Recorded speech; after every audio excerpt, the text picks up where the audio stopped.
धन्यवाद सभापति महोदय। सबसे पहले मैं 100 वर्षों की इस काल अवधि में संपूर्ण तंत्र को हिला देने वाले कोलेरा वायरस की भीषण महामारी में देश के जिन नागरिकों को परेशानी हुई उनको दूर करने के लिए जिस तरह से रेलवे के कर्मचारियों ने बहादुरी दिखाई, हिम्मत के साथ काम किया और कोयले की आपूर्ति से लेकर के खाद्यान्न की आपूर्ति और गैस ऑक्सीजन के आपूर्ति तक में जो अपनी भूमिका निभाई, उसके लिए मैं हृदय से रेलवे विभाग के हर कर्मचारी का धन्यवाद अदा करता हूं। और इस दरमियान जो कोरोना की चपेट में आए और इस दुनिया में नहीं रह गए, उन सभी लोगों के प्रति, जिन लोगों ने अपनी ड्यूटी निभाते हुए शहादत दी, उनके प्रति अपनी कृतज्ञता और ज्ञापित करता हूं और उनके चरणों में अपनी श्रद्धांजलि अर्पित करता हूं। महोदय, रेल विभाग 2014 के पहले रेलवे स्टेशनों की हालत ये थी कि ये गंदगी का कूड़ा और चाहे वो प्लेटफार्म हो, चाहे रेलवे का ट्रैक हो, जहां देखिए बिल्कुल नाक पकड़ के रहना पड़ता था। रेलवे की डिब्बों की हालत ये थी कि घुसना बड़ा कठिन होता था। परंतु 2014 के बाद जो स्थिति बदली है, आज हर व्यक्ति रेलवे स्टेशन को, चाहे वो रेल का डिब्बा हो, एक सफाई की व्यवस्था, स्वच्छता की दृष्टि से और उत्तम मान रहा है, प्रशंसा की दृष्टि से देखता है। इसके साथ ही साथ गाड़ियों के जो समयावधि परिचालन है, वो भी समय से ठीक से चल रहा है। इस तरह से देखें तो इन 5-7 वर्षों, 7 वर्षों में, 8 वर्षों में जिस तरह से रेलवे का कायाकल्प हुआ है, वो वास्तव में कल्पना से परे है। वर्तमान ये रेल बजट में भी 1,40,000 करोड़, 1,40,367.13 करोड़ का जो आवंटन दिया गया है, उसमें जिस तरह से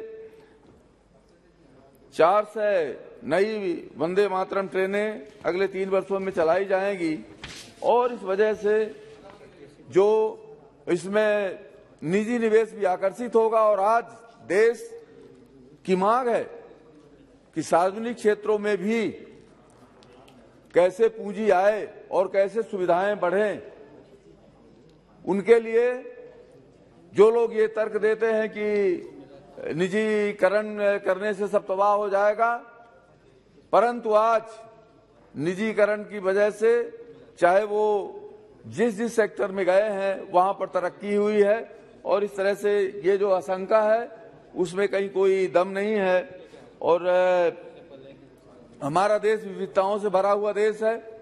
यहाँ पर हर तरह के विभिन्न प्रकार के उत्पाद हैं और एक स्टेशन एक उत्पाद की अवधारणा के से इस देश के जो भिन्न भिन्न क्षेत्रों में नए नए उत्पाद हैं, उनको बढ़ाने में, उन उत्पादों की विक्रय, उनको ले आने में बहुत बारी आगे संभावनाएं खुलेंगी। और मैं समझता हूं कि चाहे वो इंडस्ट्री के उत्पाद हो, चाहे वो कृषि के उत्पाद हो, खासकर छोटे किसानों को तो इससे भारी लाभ होने वाला है।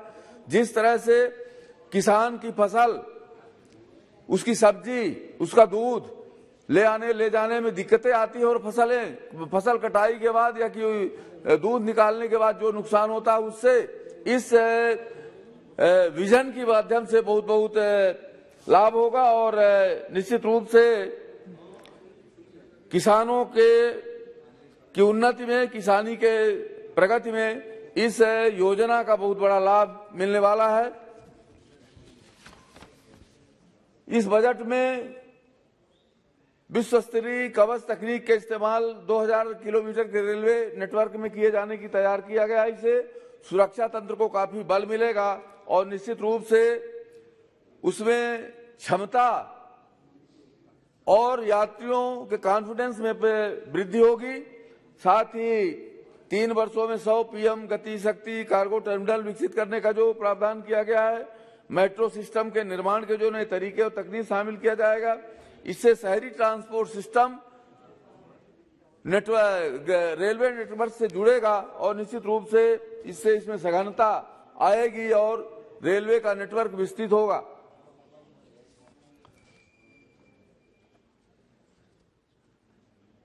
महोदय, प्रधानमंत्री जी ने हमेशा ही छोटे किसानों और छोटे उद्योगों को व्यवसायिक गतिशीलता बढ़े, इस तरह से इन्होंने कुशल लॉजिस्टिक क्षेत्र विकसित करने का जो प्रावधान इस बजट में किया गया है, स्थानीय उत्पादों की सप्लाई चेन बढ़ाने का जो काम किया गया है, उसको बेचने के लिए दूरगामी साधन उपलब्ध होंगे।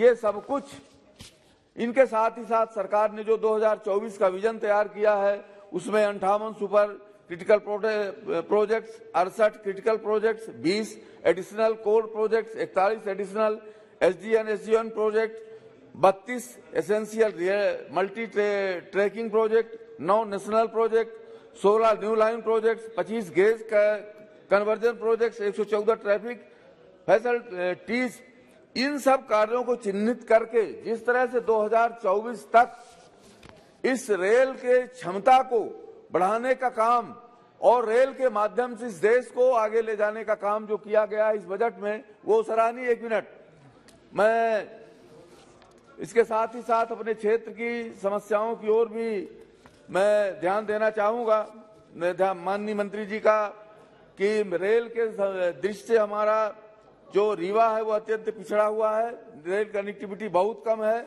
रीवा रेलवे स्टेशन के विकास के लिए अम्ब्रेला योजना के तहत प्लेटफार्मों का निर्माण, वाशिंग पिट का निर्माण, कोर्ट मेंटेनेंस शेड के निर्माण का काम लिया गया था, लेकिन अभी बहुत ही धीमी गति से चल रहा है। मैं चाहूंगा कि इसे तीव्र गति से किया जाए, 1 मिनट हो जाए पूरा। ये हमारा बहुत पिछड़ा हुआ इलाका है रेल के मामले में।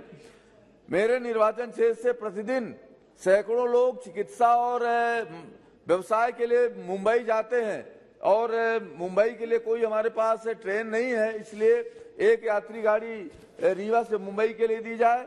रीवा के छात्र कामगार बंगलुरु, पूना, कोटा वगैरह जाते, इन्हें भी नौकरी, इन्हें भी गाड़ी दी जाए। रीवा से बिलासपुर जाने वाली यात्री गाड़ी को दुर्ग तक बढ़ाया जाए। रीवा सतना सीधी रेलवे लाइन के लिए जो काम शुरू है, उनमें किसानों की जमीन अधिग्रहित की गई है। उन किसानों के बच्चों को जो पात्र हैं उन्हें नौकरी दी जाए। रीवा मिर्जापुर रेल लाइन का सर्वे पूरा हो चुका है, और ये नेशनल हाईवे में इस रेलवे कॉरिडोर का निर्माण किया जा रहा है। इस तरह से इस मार्ग में काफी बड़ी संभावनाएं है, तो इस मार्ग का निर्माण कराया जाए। रीवा जिले का सबसे पुराना रेलवे स्टेशन डबौरा है। कोरोना के कारण वहां पर मेल एक्सप्रेस गाड़ियों का ठहराव बंद हो चुका है। मैंने रेल मंत्री जी से आग्रह किया था, और रेल मंत्री जी ने मुझे आश्वस्त भी किया था कि काशी और छिप्रा का ठहराव किया जाएगा, लेकिन अभी तक नहीं किया गया। मैं रेल मंत्री से निवेदन करूंगा कि इन गाड़ियों का ठहराव किया जाए, और साथ ही मुझे आपने अपने विचार रखने का अवसर दिया, इसके लिए धन्यवाद। मैं इन अनुदान मांगों का समर्थन करते हुए अपनी बात समाप्त करता हूं। जय हिंद, जय भारत। बहुत बहुत धन्यवाद। नेक्स्ट।